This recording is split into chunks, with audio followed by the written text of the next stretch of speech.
Here's a bummer of a statistic. About 90% of people who lose a significant amount of weight eventually gain most of it back. I know, it's so frustrating and defeating to work so hard only to get stuck in weight loss resistance. Keep watching to learn how to overcome weight loss plateaus, rebound, and resistance, and maintain healthy metabolism in the long term.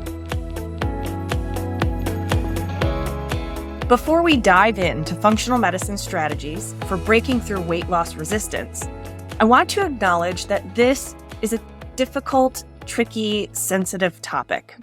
Everybody seems to have an opinion about weight loss these days, and there are a lot of shoulds that go along with these opinions. People have different motivations behind weight loss, and not all of them are healthy. But if you're watching this video and you're trying to lose weight and keep it off in order to be a healthier, happier, more vibrant version of yourself, to live longer, feel better, and do more of what you love, I'd like to offer some evidence-based options for you. But please remember that your value as a human being is not tied to your weight, BMI, or body fat percentage, or anything about how you look, for that matter. Got it? Good. And just so you know, I've got a trio of functional fat loss supports that I'm going to explain in this video. But for all the details, be sure to download the free Functional Fat Loss Trio user guide. I'll put a link in the video description so you can grab your copy. Okay, let's talk about what drives weight loss resistance and how we can use natural compounds and lifestyle strategies to push through it. This story actually begins with weight gain. When you gain weight, whether in childhood, during puberty, or later in life, your body embraces it as your new normal. Your fat cells puff up to accommodate more stored calories, and your brain chemistry shifts your set point to your new higher weight. Your body even goes so far as to extract more calories and energy from the food that you eat in order to maintain this increased body fat normal. Annoying, right? So why did you gain weight in the first place? And by weight, I mean fat specifically. Well, there's a really, really long list of reasons that people end up with too much body fat. But here are a few top contenders. Hormone imbalance. This could be rooted in hidden hypothyroid, estrogen dominance, PCOS, and even hormonal shifts related to menopause. Most fat gain and weight loss resistance have a hormonal component. Toxicity. In order to keep your cells safe from the damaging effects of toxins, your body tucks them away in fat cells for storage, especially if your detoxification pathways are sluggish or inefficient. If you're holding on to toxins, either internal or external, it's going to be really difficult to convince your body to let go of fat. And by the way, most ultra-processed food and beverages contain toxins. Stress. Don't roll your eyes yet. I don't mean stress eating, although that's a common cause of weight gain too. I mean the physical processes that go along with being stuck in fight or flight. I mean chronic cortisol overproduction. If you have chronic stress in your life and you're not addressing it on a physiologic level, it can trigger weight gain, even if your food habits don't change. Insulin resistance and metabolic syndrome. This is by far the most common root cause of fat gain, and it eventually leads to chronic diseases, including type 2 diabetes, high blood pressure, heart disease, stroke, neurologic problems, autoimmunity, and others. Dysbiosis and gut hyperpermeability, or leaky gut. Having an unbalanced microbiome triggers all kinds of inflammatory processes, both locally in the gut and throughout the whole body. And that inflammation, both directly and indirectly, leads to fat gain. Some of the most cutting-edge research on weight loss is happening in this area specifically. More on that in a minute. Here's the real kicker. If you're overweight, you probably have more than one of these triggers as a root cause. And I haven't even touched on epigenetics or the impact of food-like products, medications, and cultural factors involved in weight gain. It's pretty overwhelming, not to mention demotivating, just getting to the source of weight gain. But let's say that you do manage to lose some fat. You clean up your food choices or balance your hormones or give your gut some TLC. Oftentimes, the victory is short-lived, or you hit a plateau despite all of your good efforts. That's the weight loss resistance we're talking about. When you lose a significant amount of weight, your body doesn't automatically reset what it thinks is normal. In fact, it actively fights to get back up to your higher learned set point via a few mechanisms. First, your metabolism slows down, meaning that even with restricted calorie diets, it's harder to burn caloric fuel.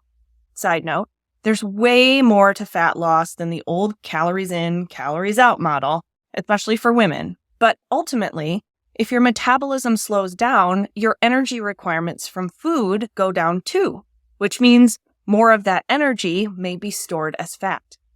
I like to call this the biggest loser effect, because a study of contestants on the TV show found that before the competition, they had an average resting metabolism rate of 2,607 calories per day. But after the show, it was just 2,000 calories per day. 6 years later, even though most had returned to their pre-show weight, their average resting metabolism had dropped to 1,900 calories per day. The second thing your body does to try to return your weight to its new normal is increase the production of ghrelin, the hormone that regulates hunger. This means more, stronger food cravings that cause overeating and general misery.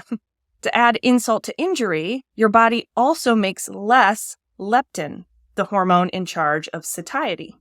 Leptin tells us when we're full. So if you have less of it, you're less satisfied by the food you eat, again, leading to overconsumption, cravings, and grouchiness. The third reason your body wants to rebound actually doesn't have to do with your body. Exactly. It has to do with your microbiome, the colony of bacteria and other microbes that live in and on your digestive tract. These tiny house guests have a powerful influence over your metabolism and body fat percentage, so much so that shifts in your bacterial balance can cause you to gain weight independent of any other factor. It's been well established that the microbiomes of overweight folks are dramatically different from those who have a healthy fat percentage. Hopefully you're starting to see how your body is actively working against you, right? And you can see that the answer is not more willpower or eating less. We can do better than that, utilizing evidence-based functional medicine strategies, and I'll show you how. So now that you know that in order to maintain fat loss over time, you need to help boost your metabolism back up to baseline so you can burn some fat, rebalance your hunger and satiety hormones, ghrelin and leptin, to control cravings, and shift your microbiome to support your new set point. One of the ways we can do this is by activating a biochemical pathway called AMPK. Stick with me on this for a second. I know it's getting a bit nerdy, but I want to quickly explain the science here. AMPK acts as a metabolic switch on your cells that, when activated, boosts the activity of your mitochondria, otherwise known as the powerhouse of the cell. By increasing cellular energy use, preferably stored energy, it ultimately causes the body to burn off fat. And we can find compounds that activate this metabolic switch in nature, specifically in concentrated polyphenols from hibiscus and lemon verbena extracts. Now, before you get excited and start drowning yourself in hibiscus tea, take careful note that the research for AMPK activation of these plants has been done on extracts, meaning that you won't get the same effect from lesser concentrations. But the evidence is compelling.